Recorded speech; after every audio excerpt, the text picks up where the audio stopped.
তুমি যে army officer হতে চাও, কে তোমার অনুপ্রেরণা দিয়েছে? তাইকোয়ান্ডো পারবে আর পড়াতে পারবে না, সব সহযোগিতা ইংরেজি স্কুল থেকে আমাদেরকে দেওয়া হয়।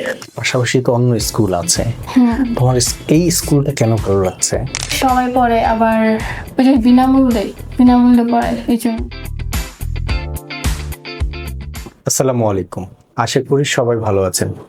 আজকের জীবনের গল্প প্রোগ্রামে আপনাদের সবাইকে স্বাগত জানাচ্ছি। আমার সাথে জীবনের গল্প প্রোগ্রামে আজকে গেস্ট হিসেবে এসে কামরুন নাহার, ইগনাই স্কুলের ৪র্থ শ্রেণীর শিক্ষার্থী। আমরা কামরুন নাহার সম্পর্কে জানবো, ওর বেড়ে ওঠা, স্কুল এবং স্কুলের পাশাপাশি ও কী কী অ্যাক্টিভিটিস করছে, জীবনে কোথায় যেতে চায়, কি কাজ করতে চায় এবং সমাজে তার কি বাধা তাকে পড়াশোনা করতে কিংবা অন্যান্য কাজ করতে ওই বাধার সম্মুখীন হচ্ছে, সে বিষয়গুলো নিয়ে আমরা আলোচনা করব এবং জানবো। আমরা জানার চেষ্টা করব, আপনাদেরকে সেই বিষয়গুলো অ্যাড্রেস করার চেষ্টা করব। কথা বলবো এখন কামরুন নাহার সাথে। কামরুন নাহার, কেমন আছো তুমি? ভালো আছি। তোমার ছোটবেলা কোথায় বড় হয়েছো? ছোট থেকে ঢাকায় বড় হয়েছি, যখন 5 বছর বয়স ছিল তখন থেকে আছি। ঢাকা বলতে বাউনিয়াতে? বাংলাতে। কার সাথে থাকো এখন? আমি আমার বাবা মার সাথে থাকি। তোমার বাবা কি করে? আমার বাবা এয়ারপোর্ট চাকরি করে। কিসের চাকরি? গাছ কাটে না, জঙ্গল, হ্যাঁ, ওই জায়গায় চাকরি করে। মানে ক্লিনিং এর কাজ করে। পরিবারে কে কে আছেন তোমার? আমি, আমার বাবা মা, আবার ভাই বোন। তুমি সবার বড়? না, আমার বড় আপু, তারপর আমি 3 নম্বর আর কি। তুমি 3 নম্বর। বড় দুজন, ওনারা কি করেন? আমার বড় আপু তখন বিয়ে হয়ে গেছে, আমার ভাইয়া চাকরি করতেছে। তোমার বাসায় পড়াশোনা কে করেছেন? আপু তো 8 পর্যন্ত পড়ালেখা শুনে। তোমার ছোটবেলার গল্প আমাদের সাথে শেয়ার করো। যে ছোটবেলার গল্প বলতে, যে আমি এখন বড় হয়েছি, এতটুকু হয়েছি আর কি, আমার পড়াশোনা করাতে আমার বাবা মার একটু কষ্ট হচ্ছিল। ওনারা চায় যে না আর পড়াতে পারবে না, যখন 5 পর্যন্ত পারবে আর পড়াতে পারবে না। বাসা থেকে তোমার বাবা বলেছেন ক্লাস 5 পরে আর পড়াবেন না? আর আমার বড় আপু বলছে আমাকে পড়াবে। ও থাকে কোথায় তোমার বড় আপু? আমার আপু এখন দেশে বেঁচে থাকে। ময়মনসিং। তোমার দুলাভাই কি করেন? দুলাভাই নিশ্চয় না? দুলাভাই কি করেন? চাকরি করে। কিসের চাকরি? উনি আর্মি অফিসার। উনি আর্মি অফিসার। তাহলে তুমি যে আর্মি অফিসার হতে চাও, তোমাকে কে তোমার অনুপ্রেরণা দিয়েছে? তোমার দুলাভাই? আচ্ছা, বলছে যে আর্মি অফিসার হতে হবে। উনি কোথায় জব করেন? আর্মি অফিসার কোন জায়গায় জব করেন? এখন তো বর্তমানে ঢাকায় আছে। আমার আপু দেশে বেঁচে থাকে আর কি, উনি চাকরি করেন না। তো এখন আর কি যে জায়গায় চাকরি করে, ক্যাম্প চিনেন, চাকরি করে। আচ্ছা, তোমার তো বড় ভাই কি করেন? আমার বড় ভাই গার্মেন্টসে চাকরি করে। কোথায়? আমাদের দিদিকেই। ঢাকাতেই? ঢাকাতে। ও বিয়ে করেছে? না, পড়াশোনা করছে। কতটুকু? 8 পর্যন্ত। ভাই বোন।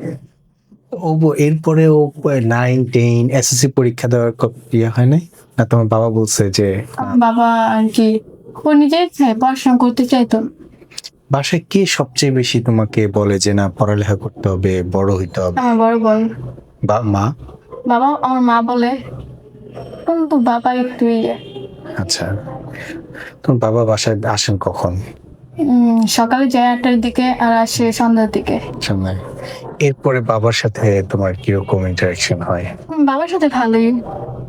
তোমার স্কুলে যখন আসো, স্কুল তো প্রতিদিন তোমার আসতে হয়? প্রতিদিনই আসো স্কুলে? ক্লাস করি। স্কুলে তোমার যে আসো, স্কুলের সময়টা পরে যে সময়টা ফ্রি থাকো, সেটা কি ওই সময় কি করো তুমি? আর কি, এখন তো আমি একা বড়, আমার আবার বিয়ে হয়ে গেছে, আমার ছোট ভাই বোন ছোট, তো ঘরের সব কাজ আমাকে করতে হয় আর কি। বাবা মার কাজে সহযোগিতা করো? বাবা মার কাছে সহযোগিতা। তোমার স্কুলে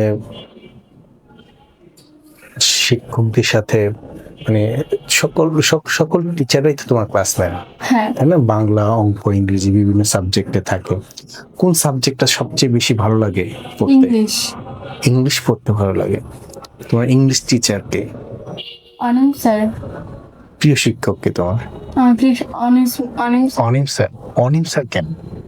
উনি একটু ভালো করে আমাদের বোঝায় দেয়, আরো ভালো করে ইংলিশ ক্লাসটা নেয় এবং এটা অনেক ভালো। তোমার স্কুলে এই যে পড়ালেখার পাশাপাশি অন্য কিছু করো স্কুলে এসে?